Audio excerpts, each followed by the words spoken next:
Erick Thohir resmi menjabat sebagai Menteri Pemuda dan Olahraga. Erick menyatakan siap melaksanakan tugasnya yang baru sebagai Menpora.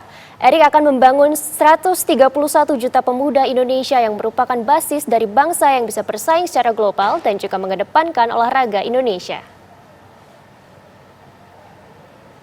Pasti saya mendapat penugasan oleh Bapak Presiden, ya tentu saya sebagai profesional dan tentu sebagai pembantu Presiden saya tegak lurus, di mana ini kadang-kadang orang lupa antara olahraga dan pemuda, padahal Menteri Pemuda dan Olahraga. Artinya kalau kita bicara pemuda itu ada 131 juta pemuda yang ke depan ini merupakan basis dari bangsa kita itu sendiri. Artinya pemuda ini ke depan harus kita bangun ya secara kapabilitas untuk bisa bersaing secara global ya, dan cinta tanah air, dan harus menjadi bagian untuk membangun bangsa kita ke depan. Itu yang pemuda.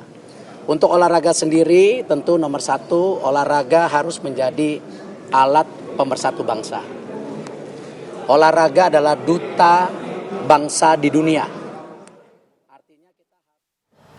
Pemirsa, Menteri Sekretaris Negara Prasetyo Hadi menyebut sebelum melantik sejumlah pejabat baru, Presiden terlebih dahulu memberikan kenaikan pangkat istimewa Jenderal Kehormatan Penuh kepada Djamari Chaniago dan Ahmad Doviri. Sementara itu untuk posisi Menteri BUMN belum ditunjuk dan berpeluang akan digantikan oleh wakil menterinya.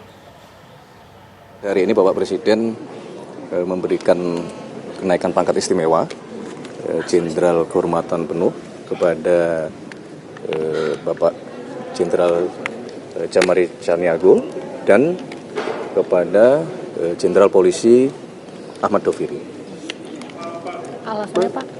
Alasannya Mas menyerah kenaikan pangkat? Ya tentunya kan ada banyak pertimbangan ya, banyak penilaian. Beliau berdua adalah figur-figur putra terbaik bangsa yang telah mengabdi sekian puluh tahun lamanya dengan segala prestasi baik di TNI Angkatan Darat maupun di kepolisian. Sebagaimana juga sudah pernah kami sampaikan bahwa